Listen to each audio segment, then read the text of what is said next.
Hey guys, welcome or welcome back to my channel. And today's video is when they help you after you fall on your head. Please don't forget to subscribe, like, and share, and let's get going. You are walking hand in hand with your two beloved boyfriends, Katsuki and Ijiro, through the bustling market. The vibrant colors of the spices, the enticing aromas of street food, and the lively chatter of the vendors created a sensory overload that was both exhilarating and a little disorienting.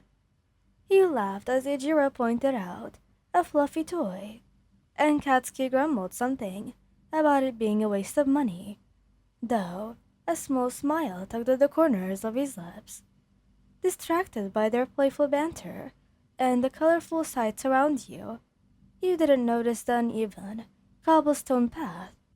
1 minute you were walking, the next, your foot caught on a loose stone.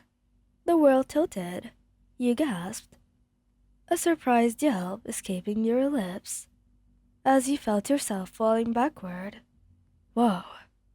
Ijiro's grip tightened on your hand, but it wasn't enough to stop your momentum. You braced for impact, closing your eyes. Instead of the hard ground, you felt a strong arm wrap around your waist. Katsuki had reacted instantly, his grip like steel as he pulled you against his chest. However, the sudden jerk caused a sharp pain to shoot through your head. You groaned, your vision swimming for a moment. Hey, are you okay, idiot? Katsuki's voice was rough with concern as he held you steadily. Ijiro's hand was now on your back, his touch gentle. Yeah, I think so. You mumbled, your head throbbing.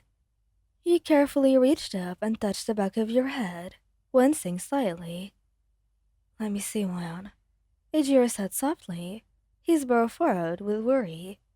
You leaned forward, slightly, allowing him to gently inspect your head. There's a little bump there, he reported, his voice laced with concern. Are you feeling dizzy or anything? Just a little, you admitted, blinking to try and clear the lingering fuzziness in your vision. And my head really hurts. Katsuki's grip on you remained firm. Stupid clumsy. Despite the harsh words, his eyes scanned your face with a worried intensity that you knew very well. Hey, be nice.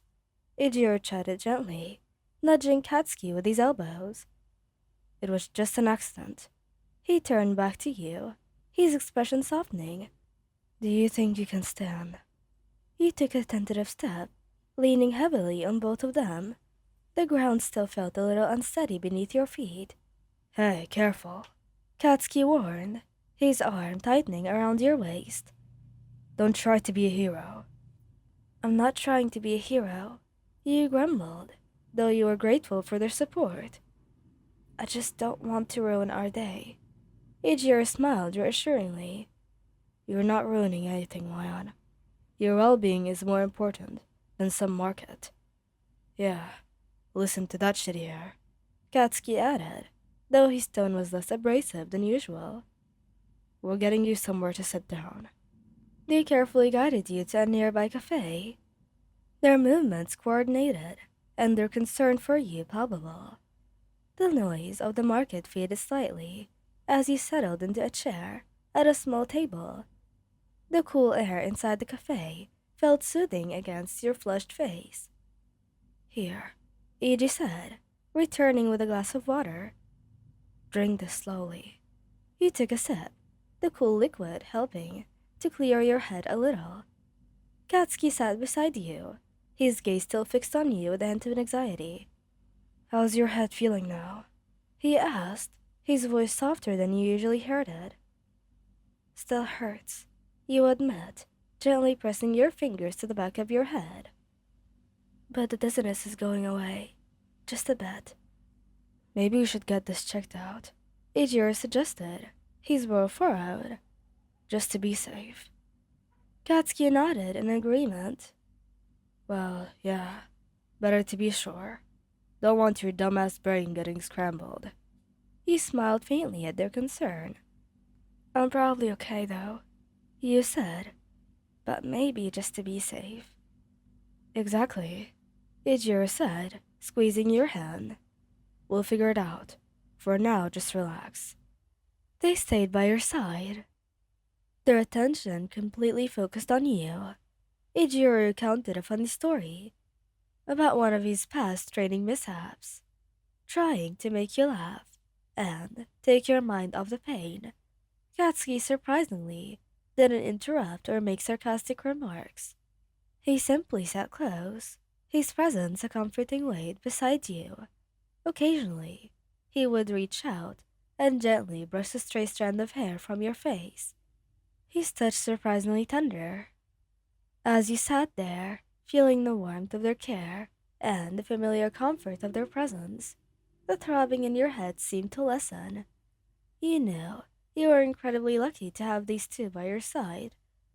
Their love and concern, a constant source of strength and comfort, even in the most unexpected of tumbles. The bustling market outside seemed a distant worry as you focused on the two faces that filled your world. You listened as Kirishima promised to make you some hot chocolate that you like and get some ice on the bum, and Katsuki on the side encouraging him, which was a very first thing to do of him, and reassuring you, telling you that he would make sure that Kirishima doesn't burn it. These moments were what made you fall for them both, and even though sometimes Katsuki was being a lot meaner than this, still, you loved them both, as you figured out how they balanced each other so well, and you balanced them out as well. And later that night, as your head throbbed still, while on the bed surrounded by the both of them, you know that definitely having the two of them in your life was the best thing that you ever did. Thank you guys for listening. I hope you like this video.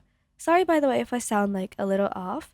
I'm a bit sick right now, so my throat hurts really, and I have quite a fever, that is, and also a headache, and my neck hurts really badly. So, yeah, I'm sorry if it doesn't sound that good. Apologies. But I did promise someone to make a video today, so I had to do this. Anyways, thank you guys for listening, and goodbye. Love you so much. Bye bye.